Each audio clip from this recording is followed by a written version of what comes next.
Assalamualaikum warahmatullahi wabarakatuh. Bagaimana kabarnya anak-anak?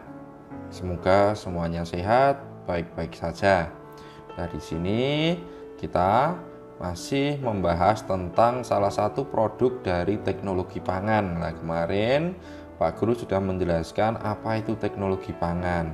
Nah, di sini salah satu bentuk atau hasil dari teknologi pangan adalah bandeng presto anak-anak. Nah, kalian pasti sudah pernah makan bandeng presto nggih? Nah, ini Pak Guru yakin kalian pernah makan bandeng presto. Lah, bandeng presto itu seperti apa?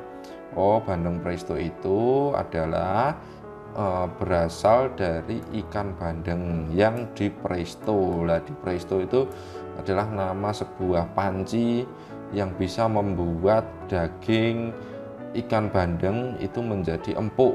Bahkan tidak hanya dagingnya saja, tapi bisa melunakkan tulang-tulang yang ada di dalamnya. Nah, untuk lebih jelasnya, kita simak video pembelajaran berikut ini. Akan tetapi, mari kita berdoa terlebih dahulu.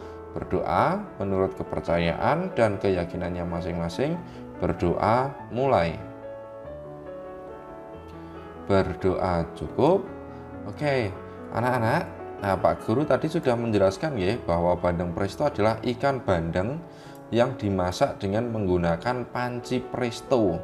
Nah, ikan bandeng itu bentuknya seperti apa? Nah, kalau belum dimasak, ikan bandeng itu bentuknya seperti ini ya, teman-teman. Nah, ikan bandeng ini hidupnya di air payau. Lah, air payau itu adalah air campuran antara air asin air laut dengan air tawar. Jadi biasanya ini terjadi ditemukan atau dipelihara di tambak. Nah, tambak itu airnya berasal dari sungai dan berasal dari laut. Nah, ini bandeng ini. Nah, panci presto itu seperti apa bentuknya? Nah, panci presto itu bentuknya seperti ini. Nah, panci presto ini menghasilkan uap air bertekanan tinggi. Jadi di sini kalau sedang digunakan, di bawah sini ada apinya. Nah, yang Pak Guru beri tanda arah panah ini biasanya mengeluarkan uap air dan bahkan bisa berbunyi seperti itu. Nah, uap airnya juga keluar dari yang Pak Guru lingkari ini. Nah, makanya di sini ada pengunci tutup panci yang tidak biasa. Jadi di sini kuncinya sangat kuat sekali. Seperti itulah. Ini namanya panci presto anak-anak. Nah, ketika bandeng dimasukkan ke dalam panci presto, maka itu bisa membuat daging ikan menjadi lunak. Nah, tadi Pak Guru juga sudah menjelaskan bahwa tidak hanya dagingnya saja yang melunak, tapi duri pun ikut menjadi lunak. Jadi ketika kalian makan daging ikan atau bandeng presto, nah itu biasanya tidak perlu khawatir dengan adanya duri tajam yang bisa menusuk rongga mulut kita. Karena apa? Karena tulang-tulang itu sudah sangat empuk, sudah melunak. Nah, untuk membuat bandeng presto itu biasanya diawali dengan membumbui ikan bandeng dengan bawang putih, kunyit, dan garam. Nah, atau bumbu yang lain seperti ini anak-anak. Nah, ketika sudah diberi bumbu, kemudian dibungkus daun pisang. Nah, dibungkus daun pisang. Setelah dibungkus daun pisang, baru kemudian ikan itu dimasukkan ke dalam panci presto. Nah, ketika dimasukkan, maka kita harus memastikan bahwa panci presto ini sudah ditutup dengan rapat. Karena kalau ini tidak ditutup dengan rapat, maka sistem kerja panci presto untuk menghasilkan uap air bertekanan tinggi itu tidak berfungsi, sehingga kita perlu memasukkan bandeng yang sudah dibungkus dan dibumbui tadi itu ke dalam panci presto dan ditunggui sampai matangnya merata. Nah, kalau sudah matangnya merata, maka bandeng presto itu dapat dikemas. Nah, ternyata cara pengemasan bandeng presto itu dapat menentukan daya tahan ikan. daya tahan ikan itu maksudnya bisa mempengaruhi kapan waktu maksimal ikan bandeng presto ini dapat dimakan. Jadi bandeng presto itu ada yang dibungkus hanya dengan seperti ini, ada yang sudah kardusan dengan plastik yang tertutup rapat juga.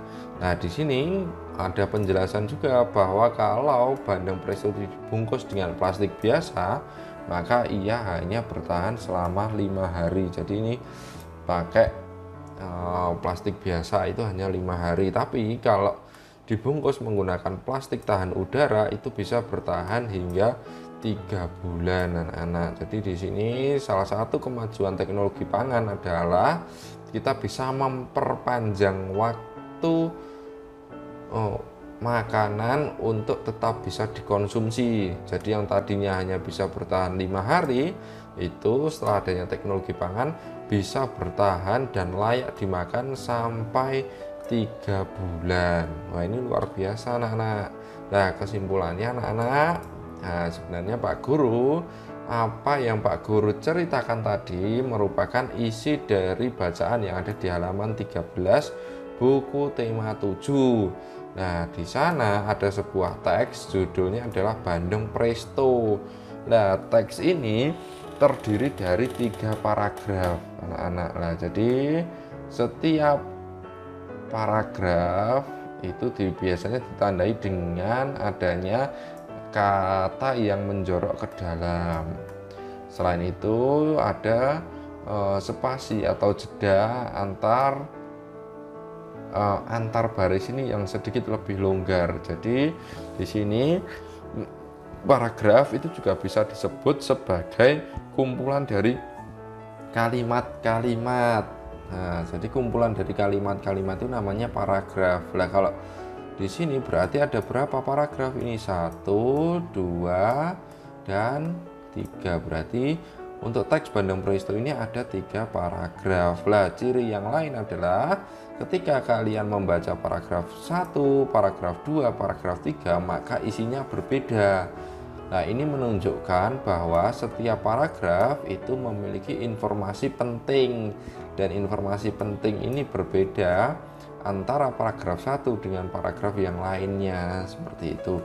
Itu nggih, anak-anak. Jadi kalian sekarang mencoba untuk membedakan mana paragraf, mana yang bukan paragraf. Kemudian nanti kita akan belajar untuk mencari informasi penting dari setiap paragraf yang ada di dalam teks Bandeng Presto ini, sehingga anak-anak silahkan nanti mengerjakan latihan. Nah, pertanyaan yang pertama, ada berapa paragraf pada teks Bandeng Presto ini? Yang tadi diingat-ingat, Pak Guru tadi sudah sedikit memberitahu anak-anak. Kemudian anak-anak juga bisa menjawab pertanyaan yang kedua, apa informasi yang bisa kamu dapatkan dari paragraf pertama? Jadi informasi yang paling penting itu kira-kira apa? Nah, begitu juga dengan paragraf kedua, kemudian paragraf ketiga. Nah, seperti itu saja dari Pak Guru. Terima kasih atas perhatiannya. Wassalamualaikum warahmatullahi wabarakatuh.